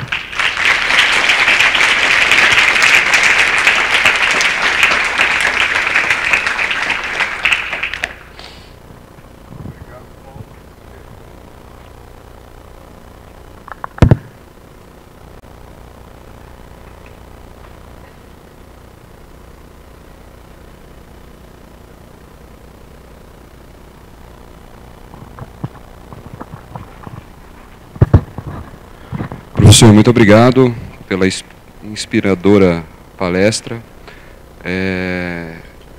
Acho que são informações muito importantes para os nossos alunos, né, para uma visão de futuro nesse momento bastante delicado. Eu queria abordar uma questão da dimensão epistemológica da sua fala, que é a afirmação que a ciência ela é derivada para o questionamento, né? Para o questionamento da autoridade, para o questionamento da certeza. Mas, e aí eu estou falando do ponto de vista das ciências humanas e sociais, que é o meu campo de atuação, né? Muitas vezes, o escopo teórico-metodológico, né, os grandes autores, as grandes teorias, elas nos servem muito mais de construção de respostas pré-estabelecidas por esses referenciais, né, e aprisiona, digamos assim, a descoberta e evita grandes saltos, né? Como é que a gente faz para equacionar isso? Ou seja, levar em consideração os grandes paradigmas, os grandes autores e, ao mesmo tempo, fomentar nos nossos alunos a ousadia de olhar para frente e de questionar esses cânones. Bom, eu espero que você não tenha a expectativa de que eu vou dar uma resposta definitiva para isso. Senão eu poderia repetir uma frase que eu ouvi uma vez do professor Luiz Davidovich no seminário. Sua pergunta é muito boa e a resposta é muito simples. Não sei. Isso seria provavelmente a melhor maneira de responder. Mas eu vou elaborar um pouquinho, porque essa é uma questão que aparece não apenas nas ciências humanas, mas aparece nas ciências ditas duras, hard sciences, né, com alguns exemplos. Por exemplo, Millikan fez as primeiras medidas da razão da carga do elétron pela massa. E nas medições dele, deixa eu pensar se era isso mesmo, eu acho que era isso mesmo, tá? Nas medições dele, ele tinha um pequeno erro sistemático. Vários autores seguiram e fizeram outros experimentos, e esses autores tinham resultados que divergiam um pouquinho do resultado de Millikan. Eles corrigiam os resultados para publicar resultados compatíveis com o resultado da grande autoridade. Tá? Então, esse tipo de coisa acontece nas ciências duras também. Ou seja, se Millikan, que era reconhecidamente um experimentador fantástico, ele tinha dados um pouco diferentes, as pessoas faziam novos experimentos e os dados não concordavam com o valor de Millikan, eles refaziam as análises para achar, né, para encontrar pelo em ovo, e com isso eliminar certos pontos que faziam com que os dados se aproximassem dos resultados de Millikan. A segunda resposta a isso, talvez isso seja mais fácil nas ciências duras, a segunda resposta é um pouco mais cínica. A maneira como acontece em boa parte das revoluções na ciência é que simplesmente as pessoas mais velhas morrem.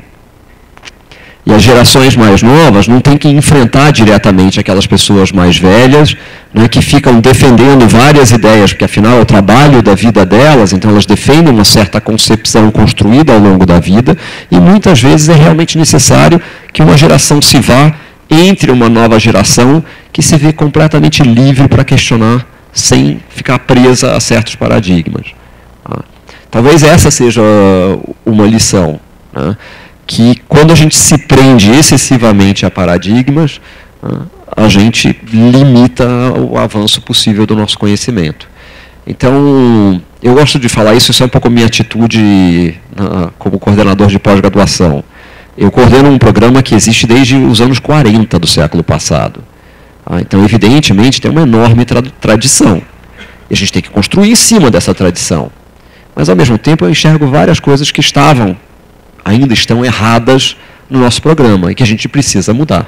Eu gosto de definir a estratégia como arrojo com prudência. Certo? A gente tem que saber o que existe, não jogar fora o que existe, mas a gente não pode ter medo de mudar aquilo que precisa ser mudado. Então, paradigmas estão aí para nos guiarem em várias coisas futuras, mas também para serem questionados.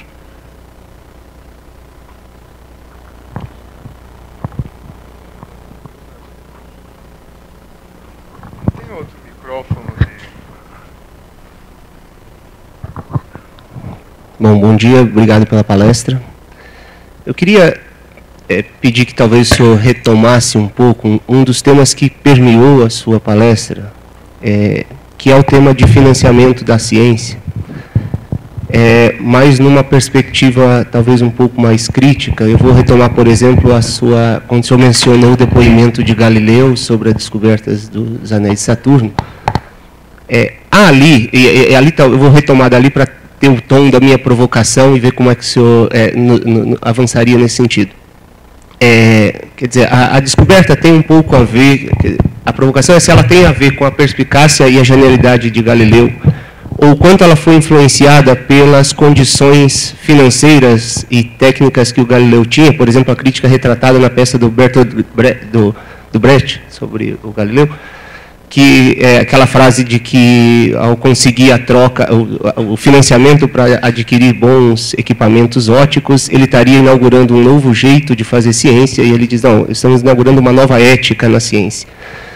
Nos dias de hoje, nós vivemos um dilema similar, quer dizer, nós somos, ao mesmo tempo que a gente pede para o governo investir e as empresas investirem mais em ciência, nós nos tornamos prisioneiros dessa nova ética, a nova maneira de fazer ciência. Afinal, nós temos que dar respostas a quem? Às nossas inquietações puras de ciência ou aos nossos financiadores? Então, para encerrar minha pergunta, nós estamos diante de um desafio colocado pragmaticamente, por exemplo, na questão de financiamento no Brasil, nós estamos diante de uma situação onde nós teríamos que inventar uma nova ética para fazer ciência à custa da nossa sobrevivência.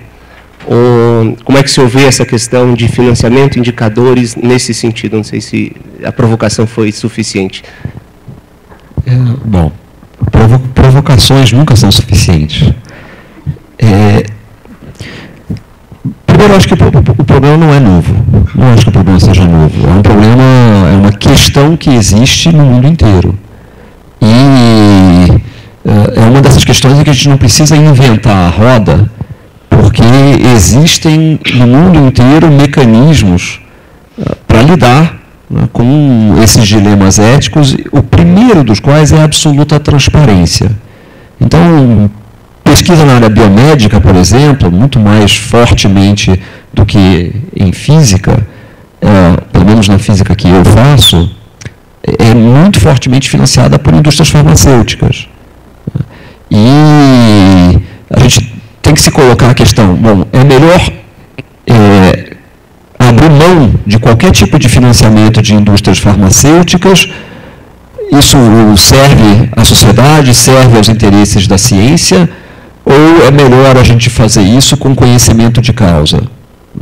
E a questão é, no meu entender, que tem aspectos obviamente positivos do investimento de indústrias farmacêuticas na produção de medicamentos, que tem que ser pesados e tem que ser avaliados com base nos dilemas éticos que podem existir. Tá? Então, as revistas, por exemplo, tipicamente elas exigem que haja uma informação, disclosure, sobre as origens de todos os financiamentos e quais são os potenciais conflitos em função das origens do financiamento. Tá?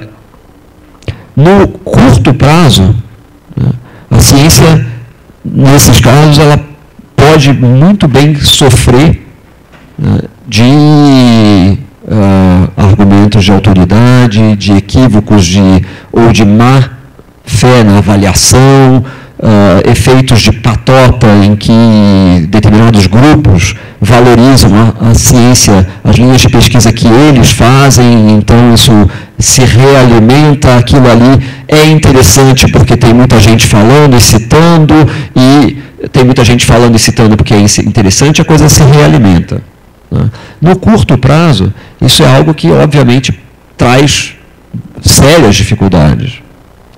No longo prazo, eu, por exemplo, confio na capacidade de autocorreção da ciência. Não no curto prazo, não necessariamente no curto prazo, mas um resultado científico equivocado, ele não resiste à história. E um exemplo disso talvez seja exatamente o livro do Galileu que eu mencionei. Na época de Galileu, quem iria ficar do lado do Sarsi se o Galileu estava dizendo que os cometas eram fenômenos atmosféricos? Aquilo ali não sobreviveu ao tempo, certo? Então, no curto prazo, nós temos evidentemente problemas dessa natureza. Por outro lado, eu não tenho a menor dúvida de que a sociedade civil organizada ou desorganizada, indivíduos, devem ter espaço para fomentar algo que é importante para a sociedade. Então, eu não acho que tem um conflito tão grande. Galileu era uma personalidade extremamente interessante.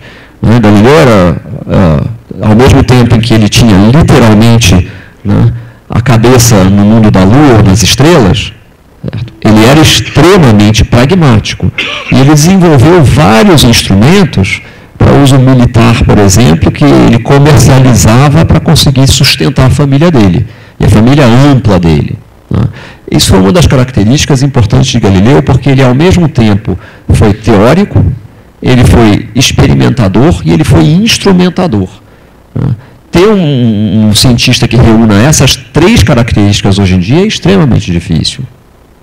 As pessoas tendem a se especializar mais. Então, ele, por exemplo, ao desenvolver as lunetas, a luneta foi inventada na Holanda. Ele tomou conhecimento e, porque ele era extremamente hábil, ele aperfeiçoou o instrumento imediatamente. Então, as primeiras lunetas dele já tinham um poder de magnificação da ordem de 10 vezes maior do que as lunetas que ele viu originalmente.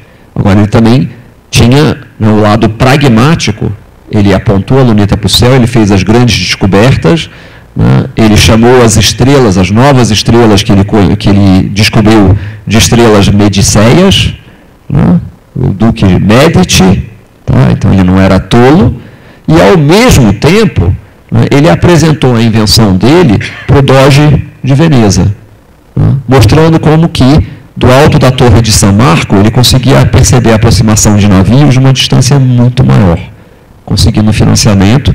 Aí você vai dizer, é uma aplicação militar. Bom, aplicação militar de defesa, né? A cidade de Veneza ficou mais segura porque eles conseguiam ver com maior antecedência se tinha inimigos entrando no porto. Tem dilemas éticos? Tem. Tudo que a gente faz na vida tem dilemas éticos.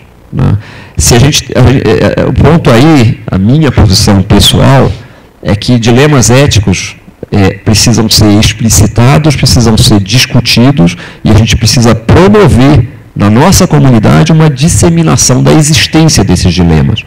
E tem inúmeros desses dilemas em que a informação não é binária. Tem várias escalas de cinza aí. É isso.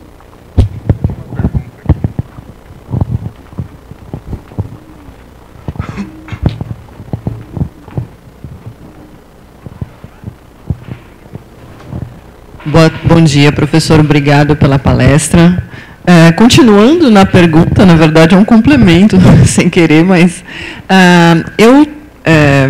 na questão do financiamento de pesquisa, uma coisa que eu, graças a ter vindo do mercado, né, depois de muito tempo eu voltei a estudar, então eu tenho uma visão, inclusive a minha pesquisa vai ser em função vai ser justamente isso, o levantamento de financiamentos para pesquisa.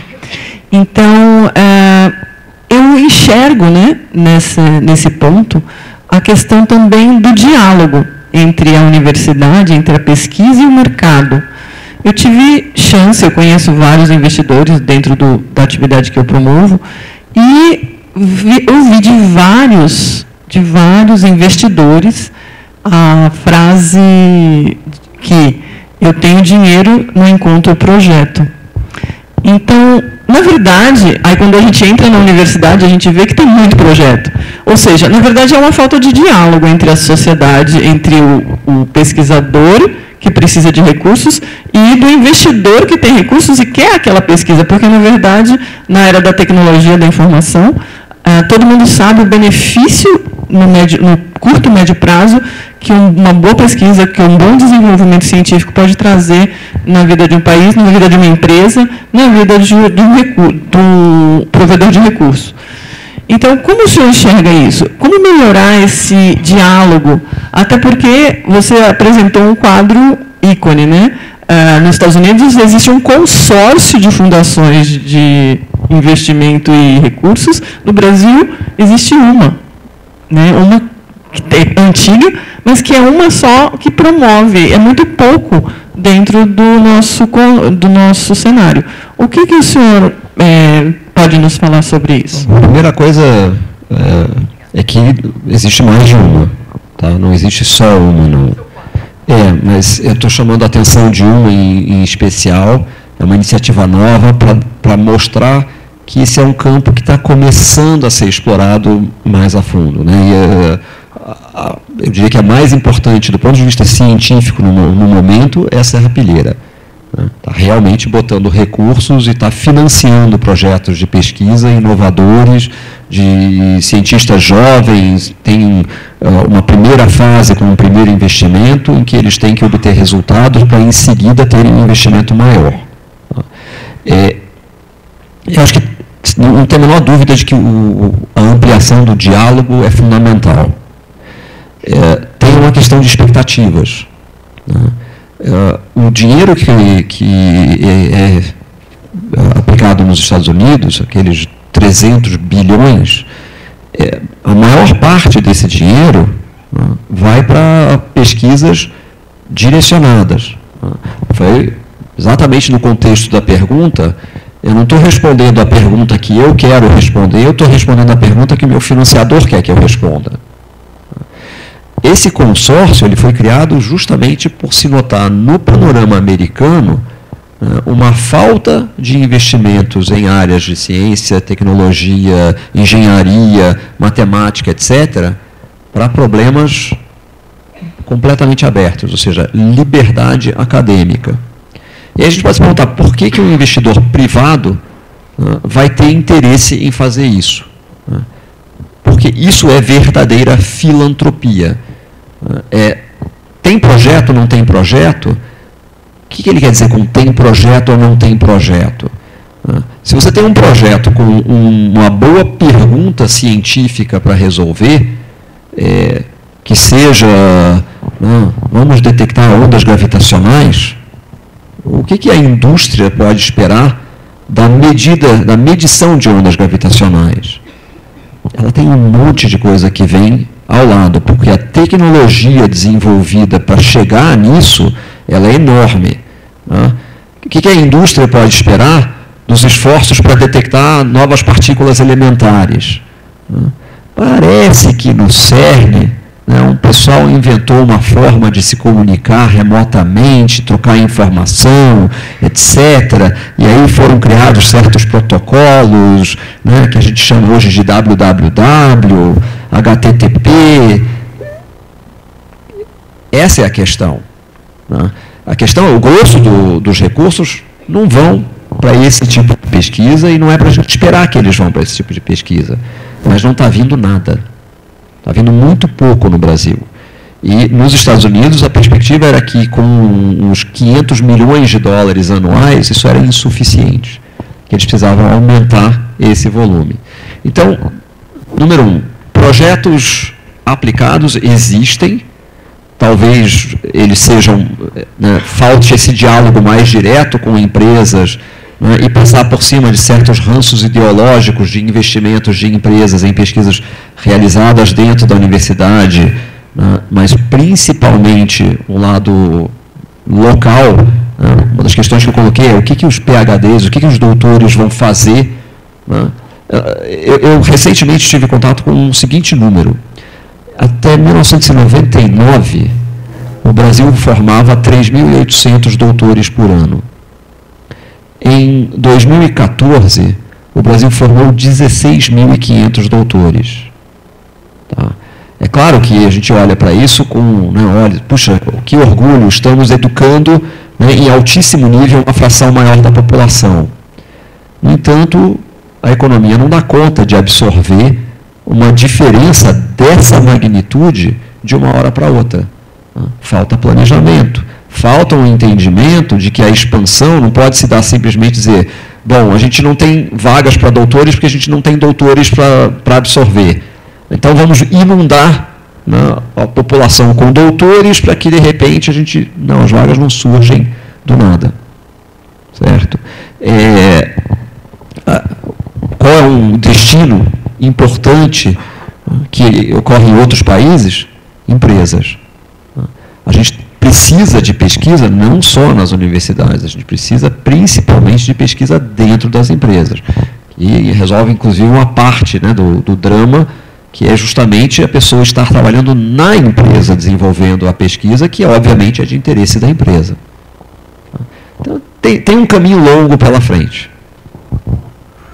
Bom, pessoal, nós temos uma longa programação ainda pelo dia, então eu teria uma série de perguntas também, me abstive para dar, eu também tenho uma série de perguntas. Então eu queria, antes de agradecer a palestra, os comentários do Paulo, eu queria agregar uma coisa, já que você falou do Galileu e você pediu desculpas de falar da física, da ciência pura no lugar de ciências aplicadas. Galileu passou 2 anos, ou acho que 2 ou 3 anos, trabalhando no Arsenal de Veneza, preocupado com resistência de materiais. E o Arsenal de Veneza era na verdade, um local de fabricação de navios.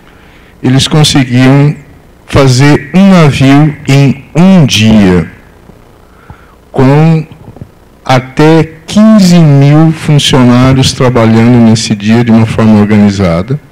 E foram os venezianos que criaram 2 conceitos, que depois se perderam e foram retomados um pouco mais tarde. O just-in-time e supply chain. Então, o pessoal, pelo menos de engenharia, dá uma olhada na história do Arsenal de Veneza e a participação de Galileu lá, que foi fantástica. Bom, Paulo, mais uma vez, obrigado. Foi ótima a tua presença aqui.